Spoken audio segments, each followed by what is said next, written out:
Good Wednesday morning. We've got two scorching hot baseball teams here in New York. The Mets and Yankees dominating their respective divisions. Although the Blue Jays get a little hot, winning 6 in a row, but the Yankees still 5.5 up in the division. The Mets on June 1st are 10.5 games up in the NL East as they continue to win.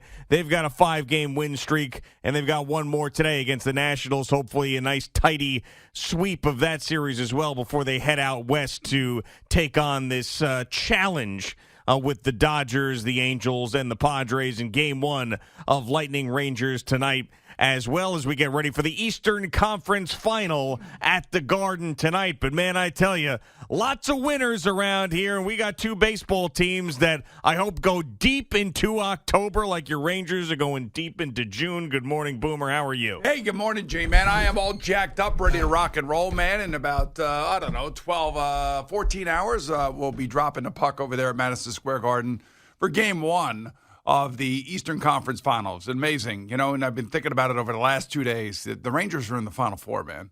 I still have to pinch myself. Actually, I woke up this morning and I slapped myself. I said, wake up.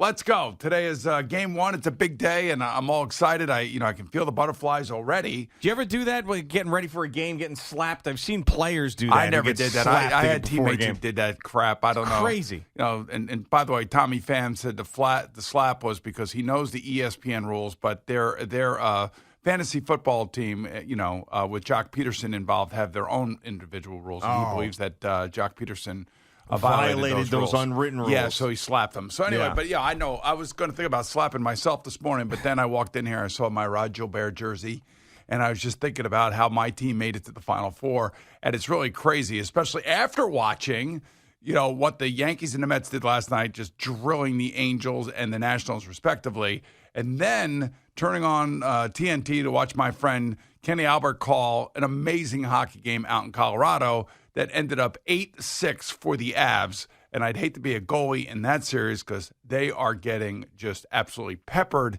So it's I can feel it. I'm excited. I can't wait for tonight. And I know that our team's coming off of two really tough series. They won 7 games. So they played 14 games, the maximum number of games they could play. And now come the Tampa Bay Lightning. Only played 4 games in the previous round. Relatively healthy with the exception of Braden Point, who will not be in the lineup tonight. And it's gonna be on like Donkey Kong, as they say, and can't wait for it. And just excited about all of that. Now you talked about the Mets. Here's the thing about the Mets. I wrote notes down. Oh, you wrote notes? Yeah, I wrote notes. But look at that. But I don't need the notes. You know why? Why is that? Because you just ripped everything off of my notepad right out of the top of your head. Oh, look at that. And I love that you talked about how they're 10.5 games up. It's June 1st. They got 1 game today. Let's get a tidy little sweep here. Because after this game today, they do go out west for 10 games. I think between now or tomorrow, let's say tomorrow, 6/2, June 2nd, through the 29th, this is where they need to save their season. Given their injuries and given what's going on, and Buck's done a great job, and they've done a great job beating up on teams that they should be winning against, and that's what they've been doing.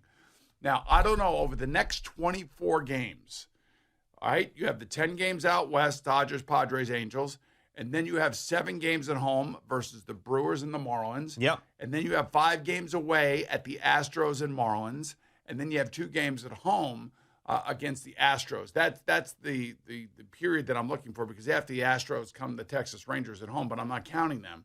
So I'm looking at the next 24 games.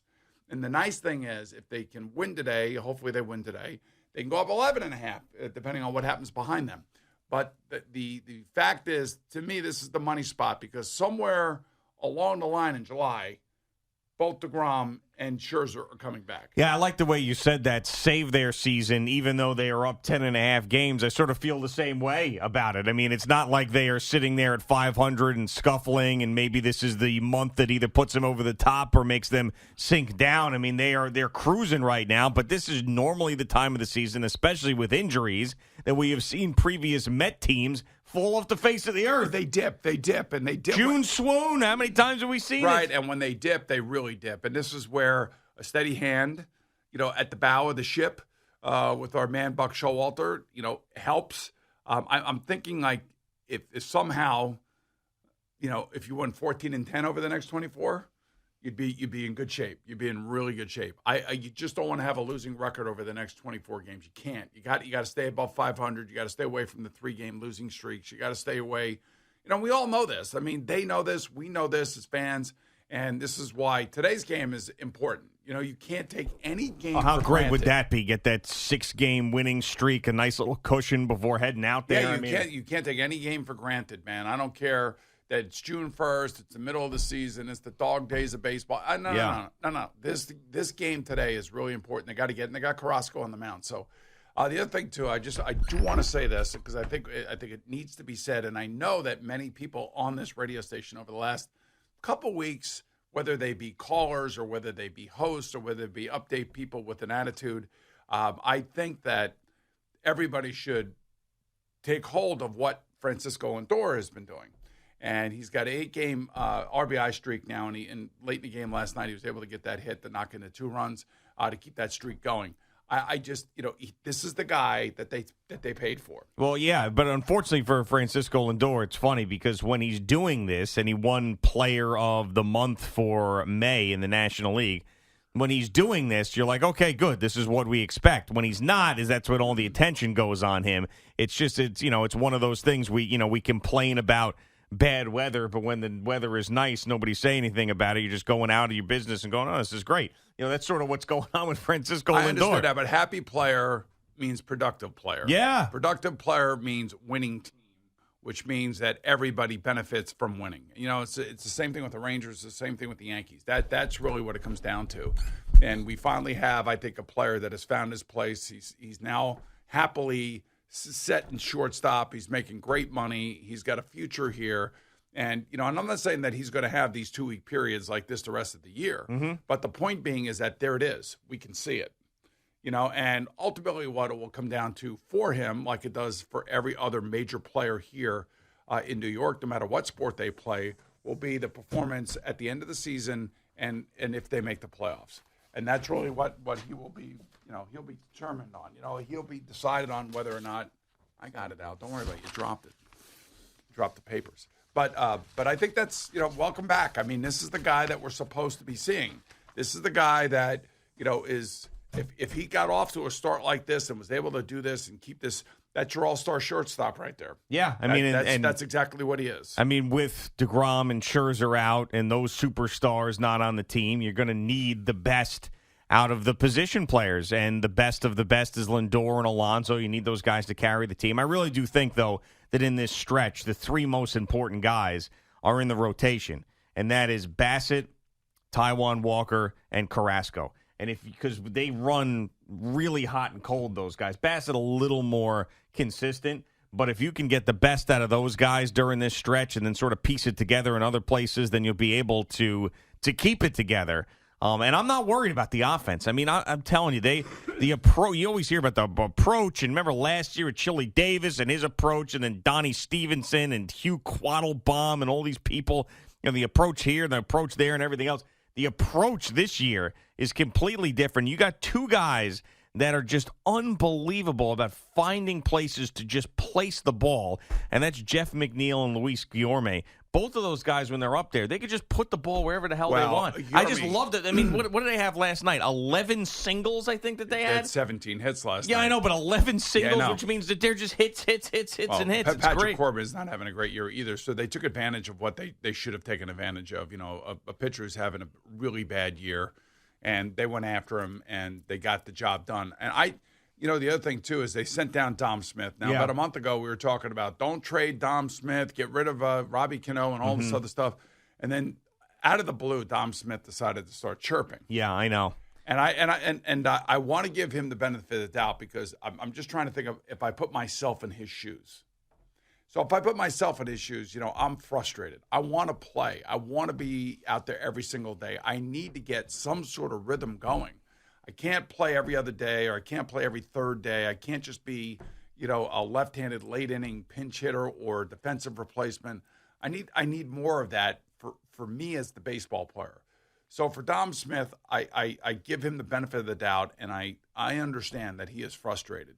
And I understand that chirping, the way that he chirped, could also set off the sequence of events because he does have options that unfortunately the Mets have to do. They have to make hard decisions, and nobody wants to make a decision that is going to embarrass anybody, especially if they like that person and respect that person. And I think the Mets do respect and like Dom Smith. I think his teammates respect and like Dom Smith.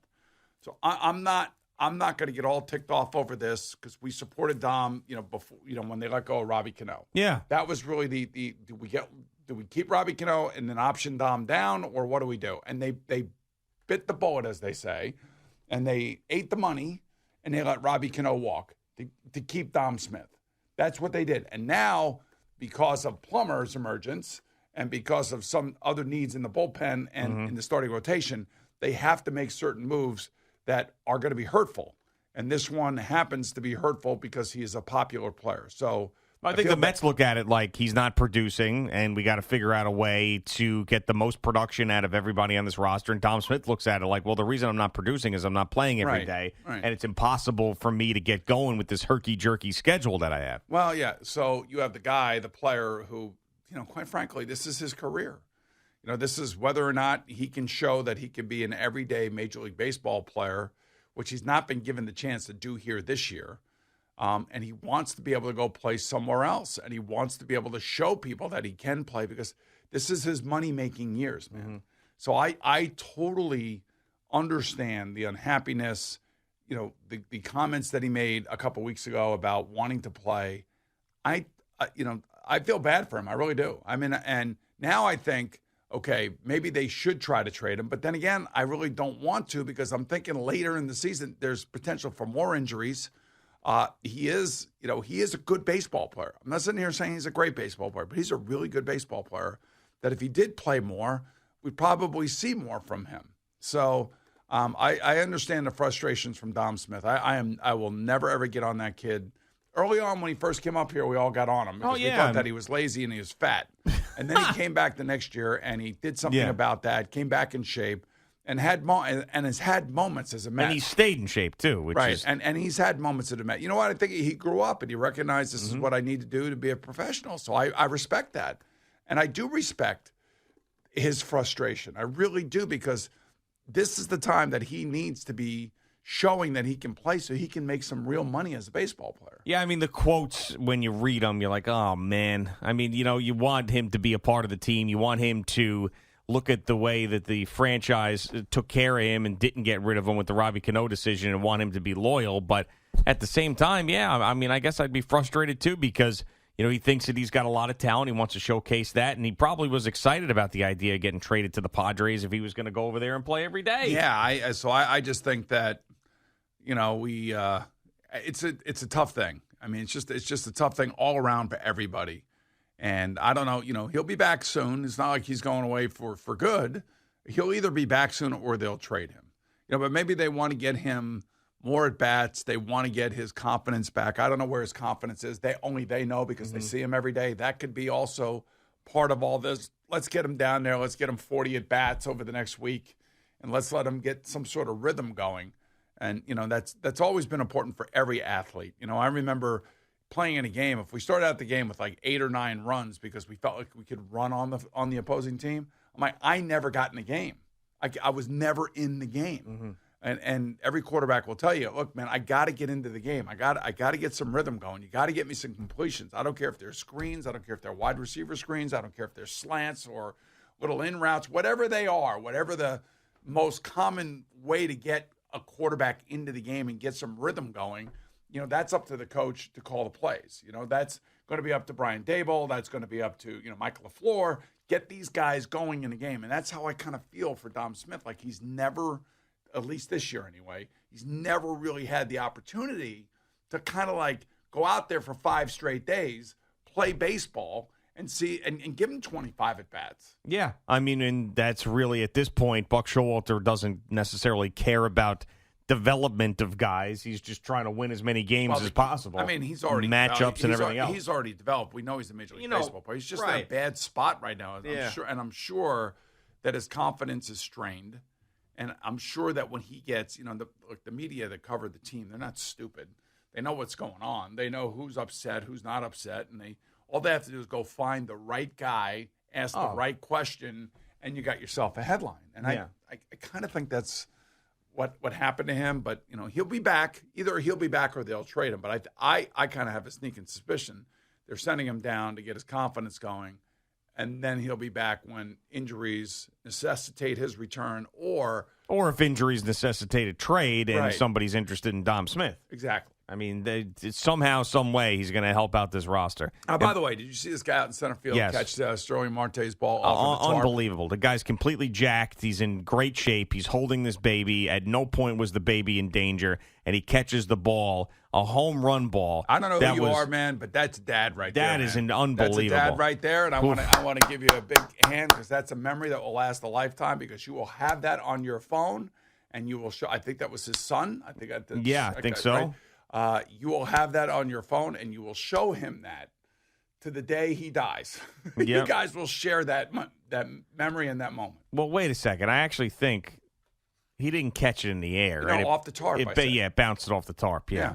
I mean, he still if made a hell of a catch. If he would have caught that in the air, that would have been unbelievable. But still, he was able to catch it. Look, and you don't drop the baby. No. Mom's got the other baby. That's right. I mean, everything's good. That's a memory that lasts a lifetime. Absolutely. Bringing the kids to the game. He probably couldn't make it the whole time with the kids. Get them home for bedtime and got a memory there, and then you could show that over and over again. I think it was pretty awesome. All right, Boomer and Gio on the Fan.